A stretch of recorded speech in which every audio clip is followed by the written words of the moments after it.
कहीं और नहीं जाना लड़कों? कहीं और नहीं जाना? सब यही है जो है।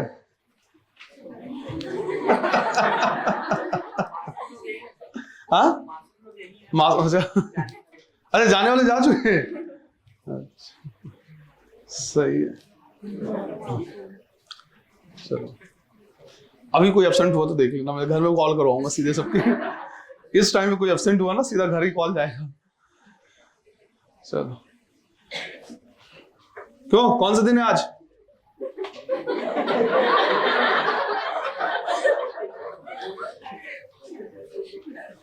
कौन सा दिन है आज? हाँ चॉकलेट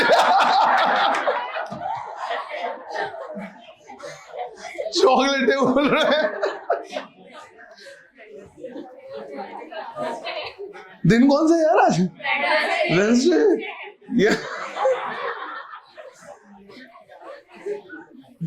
ये सही है, बिल्कुल टू द पॉइंट। चॉकलेट वगैरह मिलेगा यार, तुम मिला ले। चलो अटेंडेंस है सारी। कहाँ तक पढ़ लिया है? पढ़ाई वढ़ाई पे ध्यान दे लो, ठीक है। देखो नेक्स्ट हमें क्या करना है, देखना है जो रेसिस्टिविटी है या कंडक्टिविटी है, ये भी टेम्परेचर पे क्या करता है, डिपेंड करता है। तो इसको क्या कर रहे हैं हम देख रहे हैं, टॉपिक डालना है टेम्परेचर डिपेंडेंसी ऑफ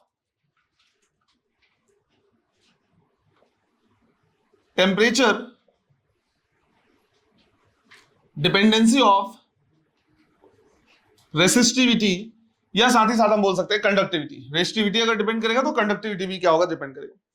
अब इसका जो डेरिवेशन वाला पार्ट है वो थोड़ा सा लंबा चौड़ा है, तुम उसको देख लो, क्योंकि उसमें 2-3 फॉर्मूले हमको क्या करने सीखने। तो डेरिवेशन एक ही है पर उसके अंदर में 2-3 फॉर्मूले लगाएंगे, वो हमको क्या करना है, समझना है। लेट्स से यहां पे हमारे पास क्या है, एक वायर है, ये हमने क्या कर लिया, वायर ले लिया, और इस वायर को हमने क्या कर दिया है, V वोल्ट की बैटरी से कनेक्ट कर दिया है।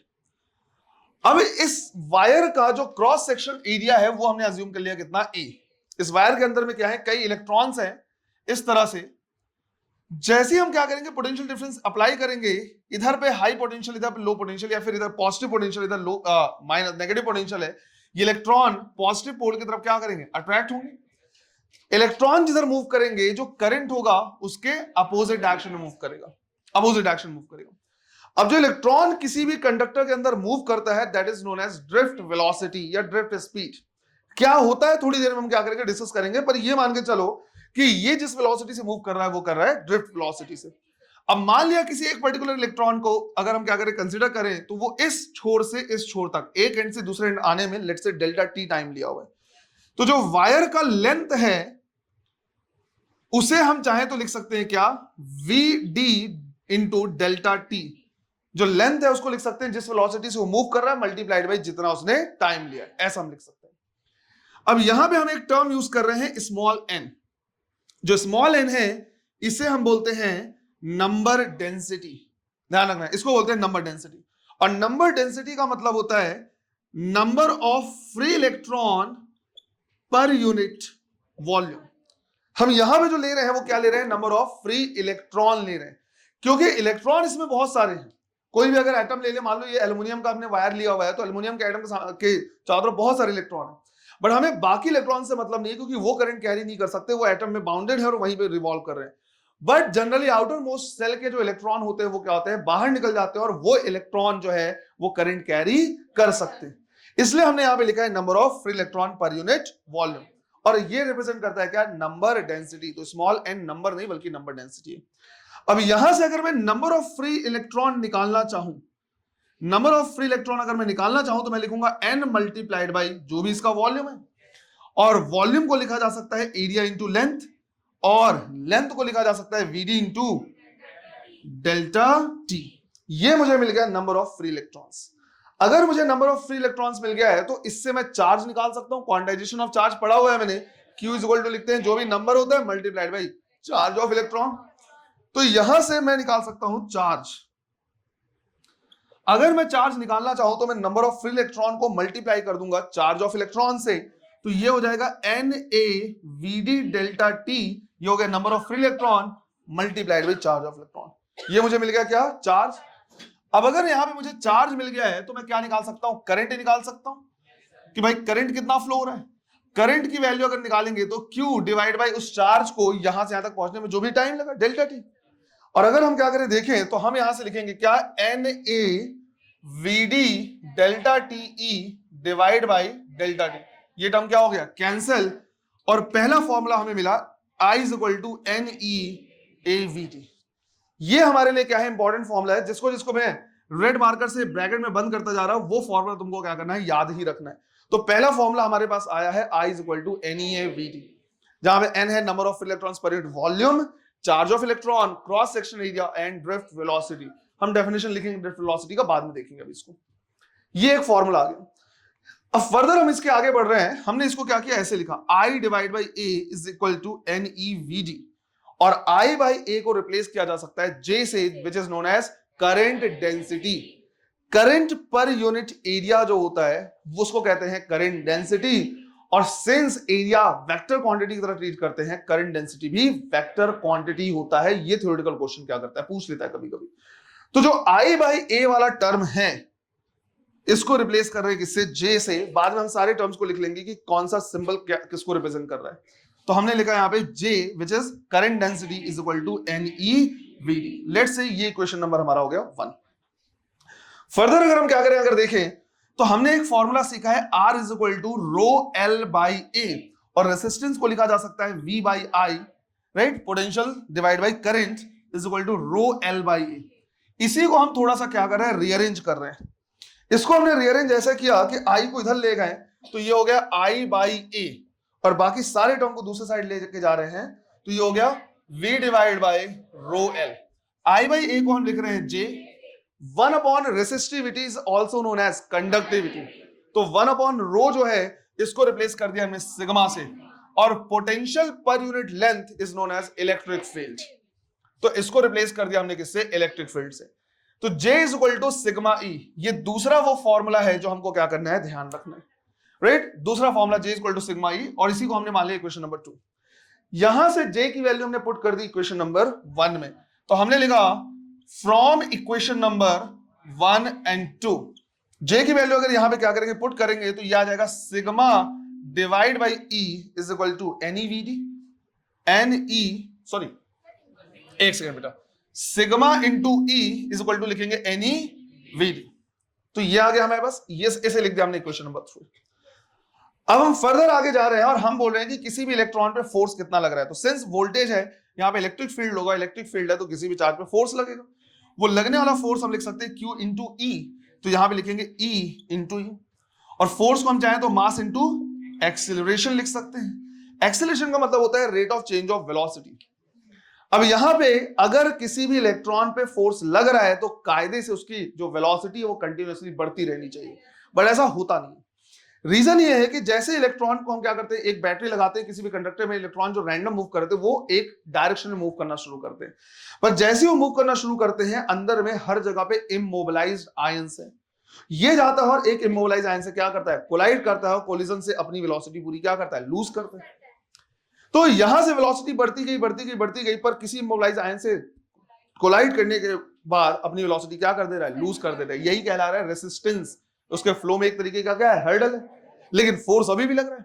फिर वो उठा, कपड़े पड़े झाड़ा, फिर दौड़ना शुरू कर दिया, करते करते करते करते गया, फिर से टकराया, फिर से वेलोसिटी क्या हो गई, जीरो हो गई। तो कायदे से होना ये चाहिए कि वेलोसिटी कंटिन्यूअसली बढ़ती रहनी चाहिए, पर बार बार रिपीटेटिव कोलिजन की वजह से ये अपनी वेलोसिटी बार बार क्या कर रहा है, लूज कर रहा है। तो एक लिमिट से ज्यादा इसकी वेलोसिटी नहीं बढ़ रही। लेट्स अज्यूम कि पहले जीरो था, जीरो से बढ़ते बढ़ते बढ़ते बढ़ते लगभग 10 तक गया, टकराया, फिर जीरो हो गया, फिर वहां से फिर से उठा, फिर जीरो से बढ़ते बढ़ते औसतन लगभग 10 तक गया, फिर टकराया, फिर जीरो हो गया। तो एक लिमिट से ज्यादा वेलोसिटी नहीं बढ़ पाती। मैं इसी वेलोसिटी का जब एवरेज निकालूंगा, मैं बोलूंगा यार 0 से 10 बार बार सारे इलेक्ट्रॉन लगभग ऐसे ही मूव कर रहे हैं, थोड़ा मोड़ा ऊपर नीचे होता है। तो एवरेज अगर मैं निकाल दूं तो मैं बोलूंगा एवरेज, ऑन एन एवरेज कोई भी इलेक्ट्रॉन 5 मीटर पर सेकंड से क्या कर रहा है, मूव कर रहा है। याद करो एवरेज वेलोसिटी की कई अलग अलग केसेस हमने पढ़े थे मोशन इन वन डायमेंशन में। उसमें एक केस था कि अगर कोई पार्टिकल एक पॉइंट को v1 से और दूसरे पॉइंट को v2 से क्या करता है, क्रॉस करता है कांस्टेंट एक्सीलरेशन से, तो average velocity v1 plus v2 by 2 आता है। हालांकि फॉर्मूले कई अलग अलग होते हैं, पर एक फॉर्मूला ये भी था v1 + v2/2 आता है। तो मैं कह सकता हूं कि लगभग 5 मीटर पर सेकंड से मूव कर रहे हैं। समझ में आया? और एक कोलिजन हुआ, वेलोसिटी 0, फिर बढ़ता बढ़ता बढ़ता गया, फिर दूसरा कोलिजन। इन दोनों कोलिजन के बीच में, दो कंसेक्यूटिव कोलिजन के बीच में जो टाइम लगता है, that is known age relaxation time. Kinetic theory of gases में पढ़ा हुआ ये। तो हम यहां पे करेंगे कि भाई ऑन एन एवरेज वीडी से मूव कर रहा है और उसमें जो ऑन एन एवरेज टाइम लग रहा है रिलैक्सेशन टाइम। तो एक्सेलरेशन को vd/τ लिख दिया है। इसका भी डेफिनेशन फिर से लिख लेंगे एक बार। ये हो गया ऐसे। यहां से इलेक्ट्रिक फील्ड की वैल्यू हमने क्या कर ली, निकाल ली, वो हो गया mvd/e/τ। इसे हमने बोल दिया इक्वेशन नंबर 4 और इलेक्ट्रिक फील्ड की वैल्यू हमने पुट कर दी 3 में। तो हमने यहां पर बोला फ्रॉम इक्वेशन नंबर 3 and 4, यहां पे हमारे पास है क्या, सिग्मा, और ई की जगह पे हमने लिखा mvd/e/τ। और राइट हैंड साइड पे अगर हम देखें तो क्या लिखा हुआ है, nevd। यहां से vd वाला टर्म क्या हो जा रहा है, कैंसिल। ये टर्म कैंसिल हो गया। और अगर हम कंडक्टिविटी निकाले, सिग्मा निकाले, तो ये ऊपर जाएगा तो क्या हो जाएगा, ne²τ, और m नीचे आ जाएगा। ये आ जाएगा कंडक्टिविटी के लिए। या फिर अगर हम इसी को रेसिस्टिविटी के टर्म में क्या करें, निकाले, तो resistivity rho is equal to होता है 1/σ। ये रेसिप्रोकल ले लेंगे और फॉर्मूला आ जाएगा m/ne²τ। ये इंपॉर्टेंट फॉर्मूला हमारे पास आया है। अब इसको देख के हमें लगता है कि सर हम पढ़ तो क्या रहे हैं, टेम्परेचर डिपेंडेंसी ऑफ रेसिस्टिविटी। कहीं पे टेम्परेचर दिख नहीं रहा, कहीं पे भी किसी जगह पे हमें टेम्परेचर नहीं दिख रहा है, तो इसको रिलेट कैसे करेंगे टेम्परेचर से।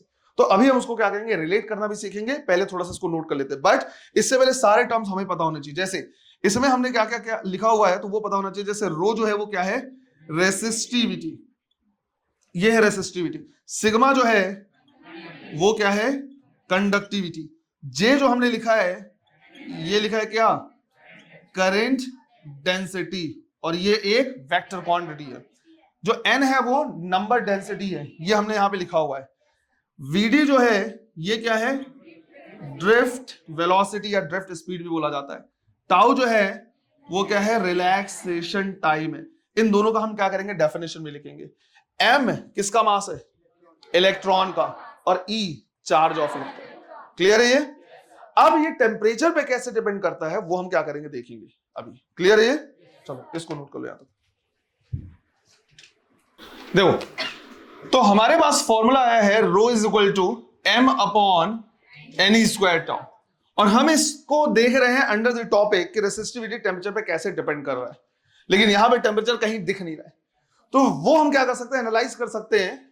अगर हमें पता है कि रिलैक्सेशन टाइम का मीनिंग क्या है, तो एक काम कर रहे हैं, पहले ड्रिफ्ट वेलोसिटी और रिलैक्सेशन टाइम दोनों का डेफिनेशन लिख ले रहे हैं। तो पहले लिखना है drift velocity.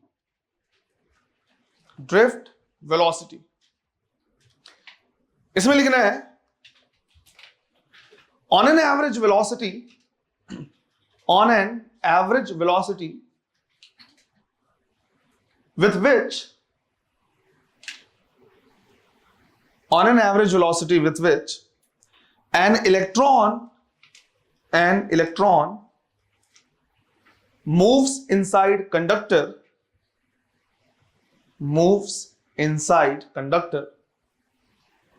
is called drift velocity,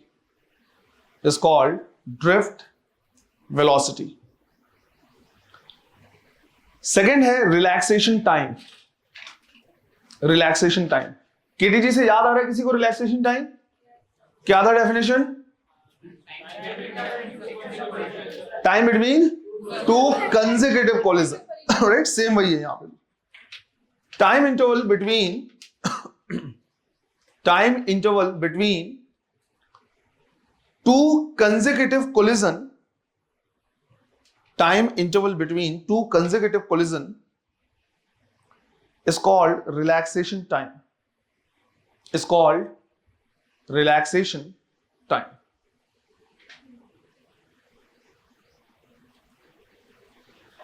Right? अब यहां से कैसे समझेंगे टेम्परेचर पे डिपेंड कैसे? जो रिलैक्सेशन टाइम है वो दो कोलिजन के बीच का क्या है, टाइम है। जब हम टेम्परेचर क्या करते हैं, इंक्रीज करते हैं, तो जो रैंडमनेस है या जो मूवमेंट ऑफ इलेक्ट्रॉन है वो काइनेटिक एनर्जी क्या होती है, बढ़ती है। जिसकी वजह से जो कोलिजन होता है वो और जल्दी जल्दी होने लगता है। तो टेम्परेचर इंक्रीज करने से अगर कोलिजन जल्दी जल्दी होने लगा है, मतलब रिलैक्सेशन टाइम क्या हो गया, कम हो गया। और अगर रिलैक्सेशन टाइम कम हुआ है तो रेसिस्टिविटी कायदे से क्या होनी चाहिए, बढ़नी चाहिए। बट अगेन ये डिपेंड करता है कि हमने किस टाइप का मटेरियल लिया हुआ है। दो टाइप यहां पे हम क्या करना है, देखना है। अगर हमने कंडक्टर लिया हुआ है, कंडक्टर में टेम्परेचर बढ़ाने से जो रिलैक्सेशन टाइम है वो भी क्या होता है, सॉरी रिलैक्सेशन टाइम क्या हो जाता है, कम हो जाता है, जल्दी जल्दी कोलिजन होता है। और रिलैक्सेशन टाइम अगर कम हुआ तो रेसिस्टिविटी बढ़ जाती है या कंडक्टिविटी कम हो जाती है। और अगर रेसिस्टिविटी बढ़ा है तो रेसिस्टेंस भी क्या हो जाएगा, बढ़ जाएगा। बट यहां पे एक और कंडीशन है कि हमने अगर यहां पे क्या लिया है, सेमीकंडक्टर। सेमीकंडक्टर मटेरियल वो होते हैं जिनकी वैलेंसी कितनी होती है, 4, और अपनी वैलेंसी कैसे कंप्लीट करते हैं, 4 covalent electrons, sorry covalent bond बना के। अब होता यह है कि मान लो यहां पे हमने क्या किया, सिलिकॉन लिया है, इसने 4 कोवैलेंट बॉन्ड क्या किए हैं, बगल वालों से आसपास जो है उनसे बनाया हुआ है, जिसकी वजह से जो इलेक्ट्रॉन्स है वो फ्री नहीं है, बल्कि वो क्या है, बॉन्ड में। जब हम टेम्परेचर क्या करते हैं, इंक्रीज करते हैं, तो टेम्परेचर इंक्रीज करने से एक फैक्टर ये होता है कि भाई रिलैक्सेशन टाइम तो कम होता है, बट ये बॉन्ड ब्रेक होने से जो नंबर ऑफ फ्री इलेक्ट्रॉन्स है वो भी क्या होते हैं, बहुत ज्यादा बढ़ जाते हैं। नंबर ऑफ फ्री इलेक्ट्रॉन इतने ज्यादा बढ़ते हैं कि रिलैक्सेशन के टाइम के कम होने का ज्यादा इफेक्ट नहीं पड़ता। ओवरऑल इफेक्ट होता है इसका बढ़ना। और अगर नंबर ऑफ इलेक्ट्रॉन बढ़ गया तो रेसिस्टिविटी क्या हो जाती है, बढ़ जाती, कम हो जाती है, या कंडक्टिविटी क्या होती है, बढ़ जाती है। क्लियर है ये? तो ये दोनों में क्या होते हैं, अलग अलग टाइप से काम करते हैं। कंडक्टर में अलग और सेमीकंडक्टर में अलग।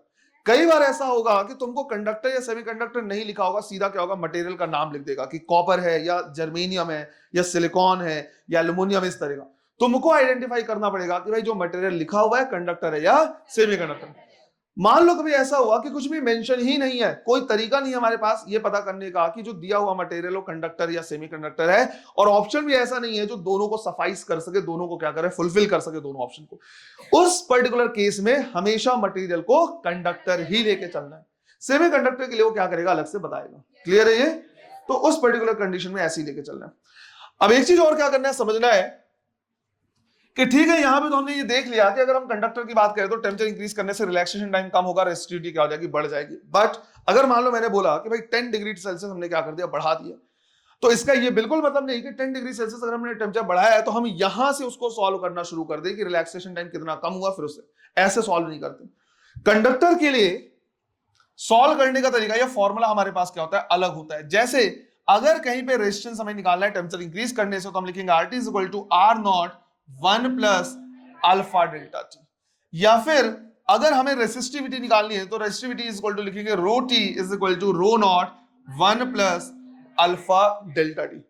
अगर बोलेगा 10 डिग्री सेल्सियस टेम्परेचर बढ़ा दिया है, 20 केल्विन बढ़ा दिया, बताओ कितना टेम्परेचर, कितना रेजिस्टेंस हो जाएगा, समथिंग ऐसा।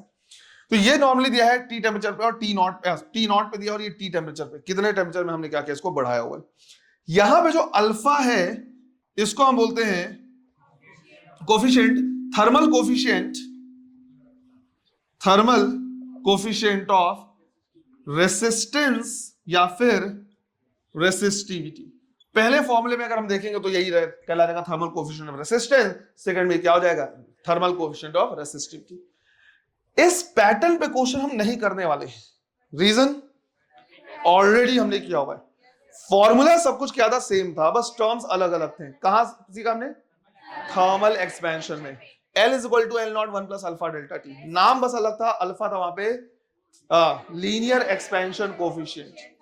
तो इस पैटर्न पे ऑलरेडी हमने क्या किया, क्वेश्चन किया हुआ है। पर ये ध्यान रखना है कि अगर टेम्परेचर बढ़ाने से रेजिस्टिविटी बढ़ी, पूछेगा कितना बढ़ा, इन फॉर्मूले को क्या करना है, यूज करना है। क्लियर है? चलो नोट करो उसको। क्वेश्चन हम कैसे पूछेगा, तो एक क्वेश्चन है हमारे पास क्या है, ग्राफ का है, और ये ग्राफ का क्वेश्चन हमने पहले भी किया हुआ है जब ग्राफ हम पढ़ रहे थे। क्वेश्चन ऐसे दिया हुआ है कि हमारे पास ग्राफ गिवन है पोटेंशियल डिफरेंस वर्सेस करंट का, पर जो ग्राफ है वो एक ही मटेरियल का है लेकिन अलग अलग टेम्परेचर पे है। लेट्स से हमने बोल दिया कि ये T1 टेम्परेचर पे है और ये T2 टेम्परेचर पे है। क्वेश्चन इसका ऐसे बोला हुआ है कि टेम्परेचर को हमें क्या करना है, कंपेयर करना है। अगर ये मटेरियल कैसा हुआ, पहला कंडक्टर और दूसरा सेमीकंडक्टर। एक चीज मैं यहां पे क्लियर कर देना चाह रहा कि सेमीकंडक्टर मटेरियल के लिए कभी भी ग्राफ स्ट्रेट लाइन नहीं बनता है वोल्टेज और करंट के लिए। ये बिल्कुल क्लियर रखना है अपने दिमाग में। कैसा ग्राफ बनता है तो वो डिपेंड करेगा कि हमने सेमीकंडक्टर मटेरियल को फॉरवर्ड बायसिंग की हुई है या रिवर्स बायसिंग की है। बायसिंग पे क्या होगा डिपेंड करेगा। यहां पे वो क्वेश्चन पूछने का जो मेन मोटिव है वो ये कि क्या हमको ये पता है कि टेम्परेचर बढ़ाने से कंडक्टिविटी बढ़ती है या कम होती है, रेजिस्टिविटी बढ़ती है या कम होती है, सिर्फ और सिर्फ ये। तो मोटिव यहां पे अलग है, पर सेमीकंडक्टर मटेरियल के लिए ग्राफ ऐसा नहीं बनता। तो क्वेश्चन लिखना है, इन द गिवन ग्राफ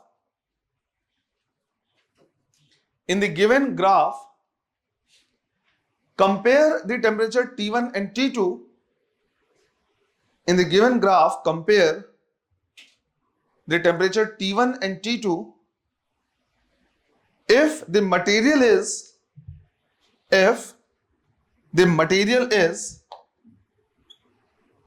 पहला conductor and second semiconductor.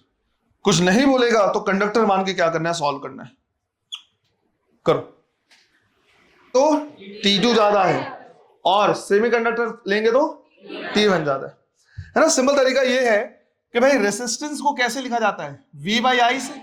V जो गिवन है वो किसमें है, y एक्स में, और I गिवन है x में। तो y बाई एक्स और y बाई एक्स मतलब स्लोप। तो बेसिकली रेसिस्टेंस दिया जाएगा इसके स्लोप से। अब हम देख के बता सकते हैं स्लोप किसके लिए ज्यादा है, T2 वाला जो है उसके लिए, है ना। ये R2 मान लिया और ये मान लिया R1। हम कह रहे हैं सिंस देख के पता है कि भाई स्लोप जिसका ज्यादा उसका रेजिस्टेंस ज्यादा होगा, तो डेफिनेटली मटेरियल कुछ भी हो रेजिस्टेंस तो इसी का ज्यादा है। R2 क्या है, ज्यादा है किससे, R1 से। बट मटेरियल सेम है, जो दोनों ग्राफ दिए हुए हैं वो सेम मटेरियल के दिए हुए। अब हम कह रहे हैं कि देखो अगर ये कंडक्टर है तो R2 अगर ज्यादा है तो T2 भी ज्यादा होना चाहिए, क्योंकि टेम्परेचर इंक्रीज करने से रेजिस्टेंस क्या होता है, बढ़ता है। तो हमने टेम्परेचर इंक्रीज कर दिया होगा तो रेजिस्टेंस भी क्या हो गया होगा, बढ़ गया होगा। तो हम लिखेंगे यहाँ पे T2 क्या होगा, ज्यादा होगा। बट अगर हम सेमीकंडक्टर की बात करें तो हम कहेंगे देखो रेजिस्टेंस तो अभी भी ज्यादा है, कौन, R2, लेकिन सेमीकंडक्टर में टेम्परेचर को कम करने से रेजिस्टेंस क्या होता है, बढ़ता है। तो हमने टेम्परेचर कम किया होगा तो रेजिस्टेंस क्या हो गया होगा, बढ़ गया होगा। मतलब T2 should be less than T1। यहां पे सिर्फ और सिर्फ वो ये जानना चाह रहे हैं कि हम इसको निकाल पा रहे हैं या नहीं निकाल पा रहे। अदरवाइज प्रॉपर तरीके से हम देखें तो ग्राफ ऐसा सेमीकंडक्टर के लिए नहीं बनता। ये भी दिमाग में रखना चाहिए, क्वेश्चन पूछने का जो उसका मोटिव है वो अलग है। क्लियर है ये? चलो, ग्राफ के बहुत सारे क्वेश्चन तुमको क्या है, ग्राफ के टाइम स्ट्रेट लाइन ग्राफ में मिलेंगे, है ना। एक ग्राफ और ऐसे पूछ लिया था कि I वर्सेस V का दिया हुआ था। ध्यान ही रखना है कि ग्राफ किसका दिया था, I वर्सेस V का, और उसमें पूछा था कौन सा रेजिस्टेंस ज्यादा है कौन सा रेजिस्टेंस कम है। तो अगर I वर्सेस V का ग्राफ होगा तो रेजिस्टेंस किससे देंगे, 1 बाय स्लोप से। जिसका स्लोप ज्यादा होगा उसका रेजिस्टेंस क्या होगा, कम होगा। तो दिमाग में रखना है, ऑलरेडी क्वेश्चंस करवाए हुए हैं। क्वेश्चन लिखना है एक, अ करंट ऑफ 2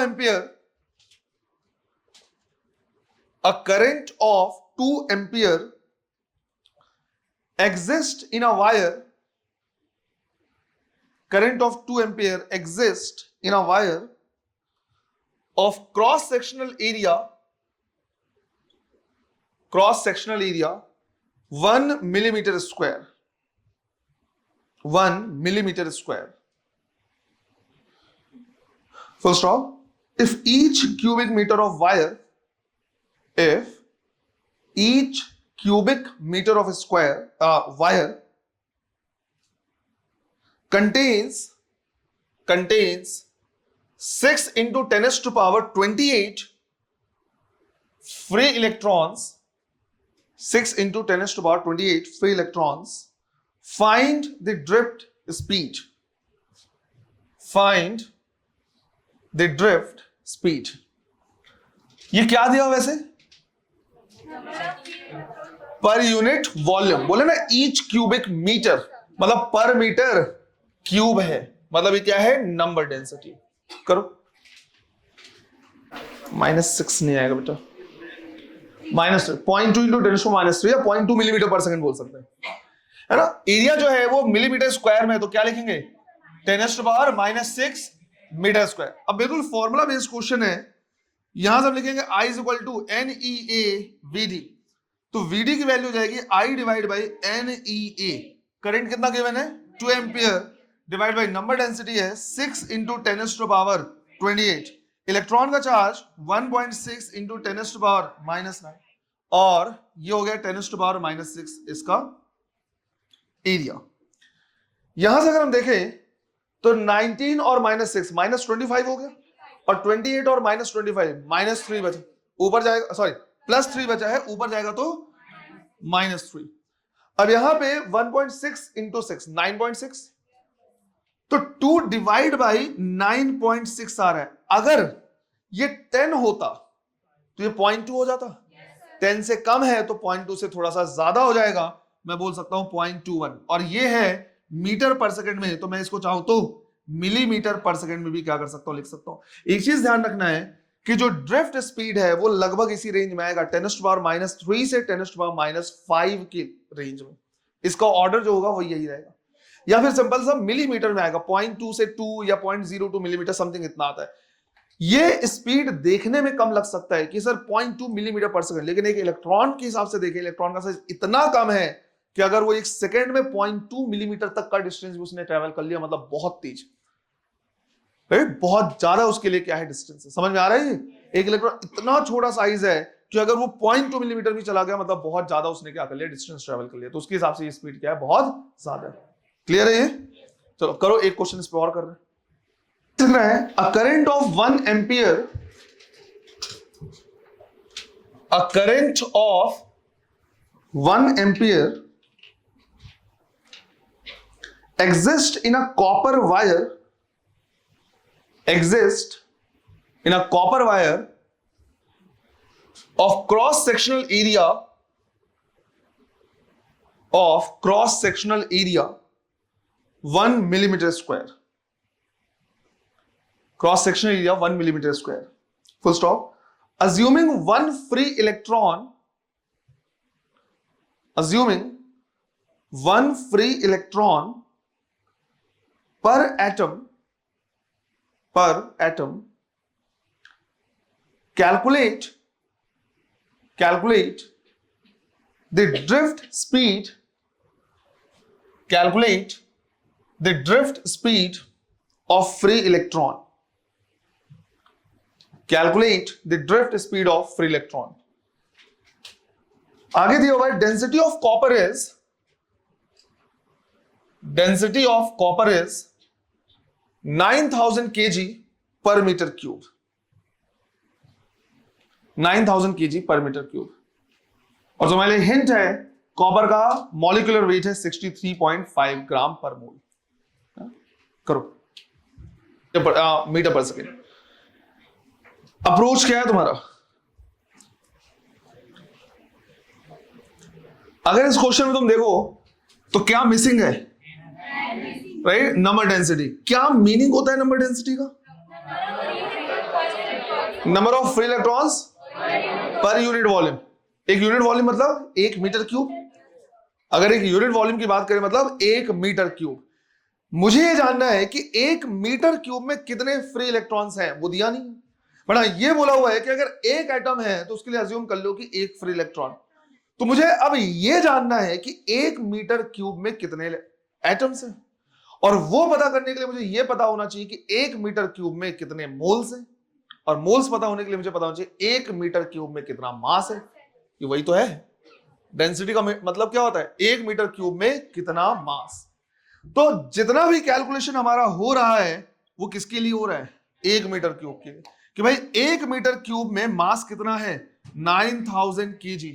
तो 1 मीटर क्यूब में मैं नंबर ऑफ मोल्स निकाल सकता हूं 9000 kg, तो 10⁻³ ग्राम लिखूंगा और डिवाइड बाय 63.5 ग्राम, ये नंबर ऑफ मोल्स आ गया। ये नंबर ऑफ मोल्स है किसमें, 1 मीटर क्यूब में।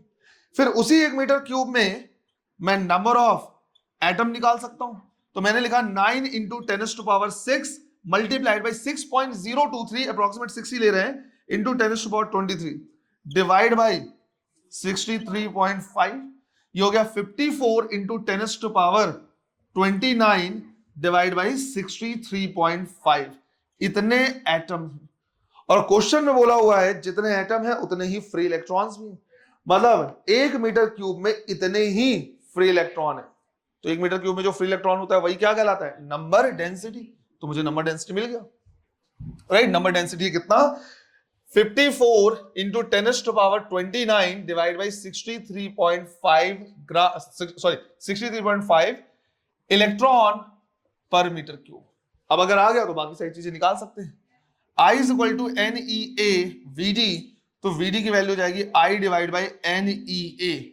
करंट कितना गिवन है 1 एम्पियर, तो करंट है 1 एम्पियर डिवाइड बाई एन है 54 डिवाइड बाई 63.5, नीचे में 10⁻29 1.6 इंटू 10⁻−19 और एरिया है कितना 10⁻−6 metre square.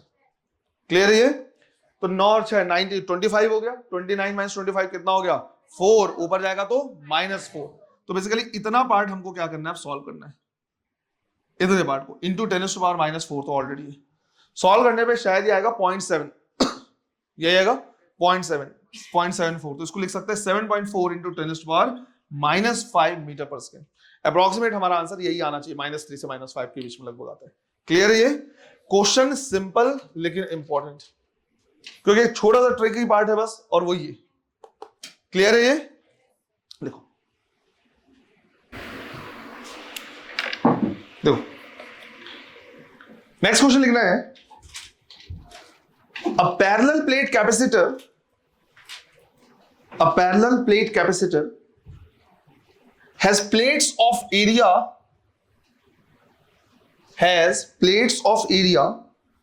10 centimeter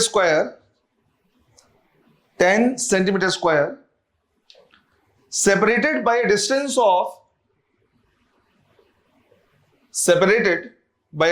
of 1 millimeter, separated by a distance of 1 millimeter, full stop. It is filled with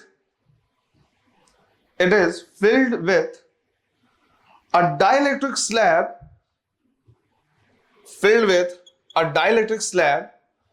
of resistivity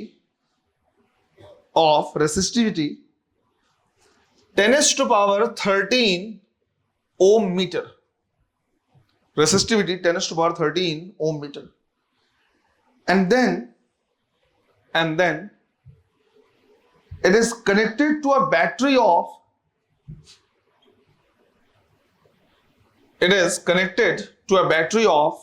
EMF 6 volt.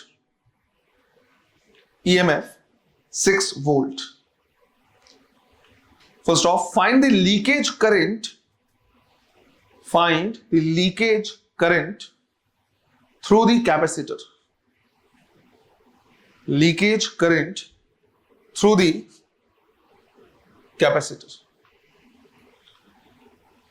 यहां पे लीकेज करंट से confuse नहीं होना है, हम कितना भी कैसा भी इंसुलेटर ले ले, कुछ ना कुछ करंट तो जाएगा, राइट? बहुत नेग्लिजिबल होगा, उसको चाहे तो हम 0 मान सकते हैं, बट कुछ ना कुछ वैल्यू होगी। ये वही पूछना चाह रहा है और कुछ नहीं। करो। जब हम क्या कर रहे हैं, कैपेसिटर ले रहे हैं, तो उसका कुछ ना कुछ रेसिस्टिविटी भी होगा, कुछ रेजिस्टेंस भी होगा। यहां पे हमने जैसे कोई डाइलेक्ट्रिक मीडियम इंसर्ट कर दिया है, तो इसका क्या बोला हुआ है, रेसिस्टिविटी है इतना, ये प्लेट ये होगा, इनके बीच का डिस्टेंस ही हो गया। सबसे पहले हम क्या निकालेंगे, रेसिस्टेंस निकालेंगे, किससे, रो एल बाई ए से।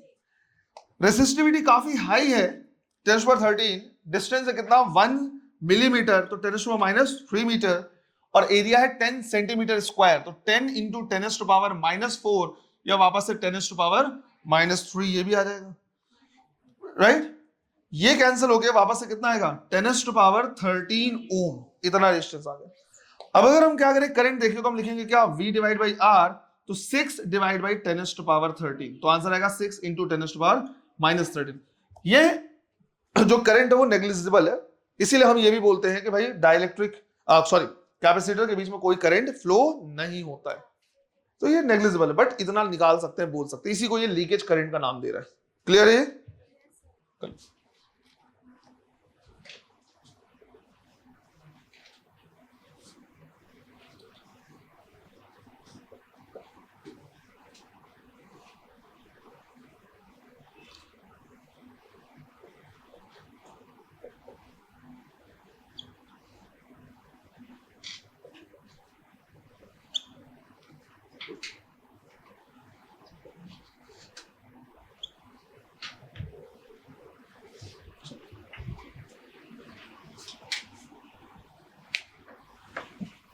क्ले से। नेक्स्ट क्वेश्चन लिखना है, find the resistance of a hollow cylindrical conductor. Find the resistance of a hollow cylindrical conductor of length 1 meter,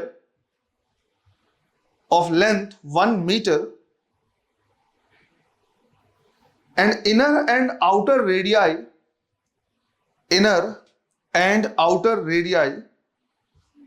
1 millimeter and 2 millimeter respectively.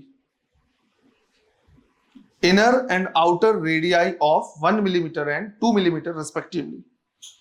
First of all, the resistivity of material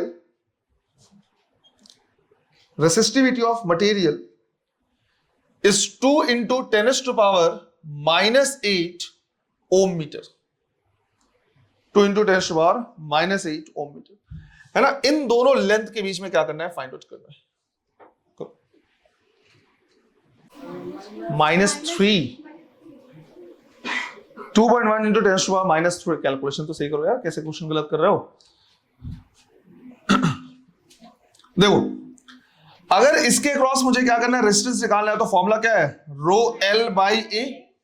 एक चीज का ध्यान रखना, जब area हम क्या करेंगे, निकालेंगे, तो ये जो इफेक्टिव एरिया हो जाएगा वो सिर्फ और सिर्फ ये होगा, ये वाला पार्ट होगा, क्योंकि यही वो पार्ट है जहां से इलेक्ट्रॉन क्या कर सकता है, मूव कर सकता है। और उस एरिया को हम क्या करेंगे, निकालेंगे। तो पहले हम एक काम करते हैं, एरिया ही निकाल लेते हैं। एरिया निकालेंगे, पाई कैपिटल आर का square minus pi small R square, तो पाई हो जाएगा आर स्क्वायर कितना, 2 मिलीमीटर। अच्छा, स्क्वायर करेंगे, मिलीमीटर का स्क्वायर तो 10 to the -6 भी आएगा, वो भी दोनों से मैं कॉमन निकाल ले रहा, तो यहां पे हो जाएगा क्या 4, और यहां पे स्क्वायर होगा तो क्या 1, तो हो जाएगा कितना 3 pi into 10 to the power -6, approximately 10 into 10 to the power -6 लिख सकते हैं। 3 पाई लगभग 10 के बराबर ले सकते हैं, राइट। तो 10 to the power -5 metre square, ये हो गया एरिया। अब अगर मैं रेजिस्टेंस निकालूं तो मैं लिख सकता हूं रो की वैल्यू कितनी है, 2 into 10 to the power -8, length कितना है 1 मीटर, और एरिया है 10 to the power -5। तो आंसर कितना जाएगा 2, और -5 ऊपर जाएगा तो plus 10 to the power -3 ohm. Clear है ये? यहां पे जो कैपिटल आर लिखा हुआ है ये रेडियस है, यहां पे कैपिटल आर जो लिखा हुआ है रेजिस्टेंस है, थोड़ा सा कंफ्यूज नहीं होना। क्लियर है ये? अब एक चीज ध्यान दो, यहां पे क्या है हमारे पास, सिंपल सिंपल क्वेश्चन तो हमने ये कर ही लिए। एक सिंपल सा क्वेश्चन और करना, बिल्कुल ही सिंपल है यार।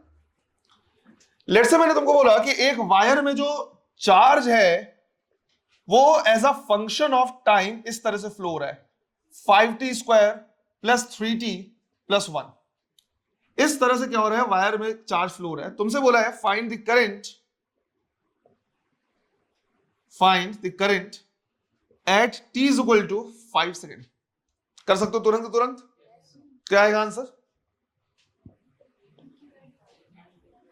बिना पेन के भी सॉल्व कर सकते।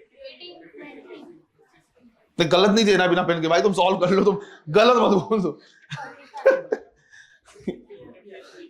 कितना 53 यार, बस बोल देना कि बिना पेन के, तो बस गलत ही 18। करंट कैसे निकालोगे, dq/dt। इस तरह के क्वेश्चन पता है कहां की, वो डिस्प्लेसमेंट वेलोसिटी है सब में, ऐसे निकाल लेंगे, डिफरेंशिएट कर देंगे। ये कितना हो जाएगा 10t + 3, वो तो कितना हो गया 0।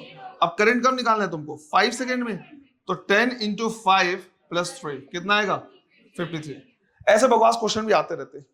तुमको एक काम यहां पे और करना है, जब मैं तुम लोगों को एरर पढ़ा रहा था तो उस टाइम पे मैंने एक टर्म मेंशन किया था, जीरो एरर। नाम याद है ये गया, क्या होता है जीरो एरर? वेरी गुड, बहुत बढ़िया। कंफ्यूज नहीं होना है कि जीरो एरर मतलब कोई एरर नहीं है। जीरो एरर का मतलब होता है किसी भी डिवाइस में जब हम कोई इनपुट ना दे, जब इनपुट ना दे तो आउटपुट भी जीरो होना चाहिए, पर वो जीरो नहीं होता है। जैसे मान लो कोई वेइंग मशीन है और कायदे से अगर उसके ऊपर कुछ भी सामान नहीं रखा है तो जीरो पे होनी चाहिए, पर कभी कभी वो क्या दिख रहा है, इधर पे लटका हुआ है 1 kg ऐसे दिखा रहा है, -1 भी दिखा देता है कभी कभी। वोल्ट मीटर है, कोई इनपुट नहीं दे रहा तो जीरो पे होना चाहिए, कभी कभी -3 वोल्ट दिखा रहा है, कभी +2 वोल्ट दिखा रहा है। तो इनपुट नहीं देने के बावजूद जब वो आउटपुट दिखाए, मतलब जीरो पे ना रहे, that is known as zero error. और ये भी पॉजिटिव नेगेटिव दोनों हो सकते हैं। अब यहां पे मैंने तुम लोगों को क्या किया था, एक क्वेश्चन करवाया होता। अच्छा एक चीज मुझे और बता दो, जीरो एरर को हटाने का सबसे बेस्ट तरीका क्या होता है? दो रीडिंग का डिफरेंस।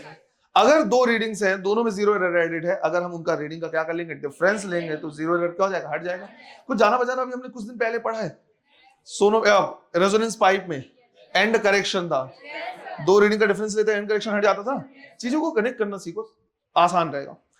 तो जब मैंने जीरो एरर तुमको क्या किया, पढ़ाया हुआ है, ये मैंने एरर के ही टाइम पे पढ़ाया हुआ है। इंस्ट्रूमेंटल एरर का एक टाइप होता है, वहां पे एक एग्जाम्पल मैंने लिया था, और वो एग्जाम्पल जो लिया था मैंने, वो ओम्स लॉ का ही लिया था, राइट, ओम्स लॉ का लिया था।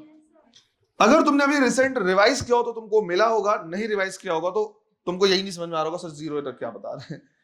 तो मेरा रिकमेंडेशन ये है कि एक बार उसको पढ़ो और वो उस एग्जाम्पल को यहां पे नोट कर लो, है ना, प्रॉपर जो उसका चैप्टर है ना, घर लिया बेचारे को, और जहां है वहां पे उसको नोट कर लो। तो रिकमेंडेशन ये कि जीरो एरर का एक क्वेश्चन मैंने ओम्स लॉ से रिलेटेड करवाया था, उसको यहां पे क्या कर लेना, नोट कर लेना। क्लियर है ये हमारा हो गया टेम्परेचर डिपेंडेंसी ऑफ रेजिस्टेंस। कल की क्लास से हम क्या करेंगे, शुरू करेंगे किरचॉफ लॉ। पहले किरचॉफ समझेंगे, उसके बाद फिर क्या करेंगे, वो पढ़ेंगे, क्या बोलते हैं, कॉम्बिनेशन पढ़ेंगे। कॉम्बिनेशन बाद में पढ़ेंगे, पहले क्या देखेंगे, किरचॉफ। क्लियर है ये? चलो थैंक यू।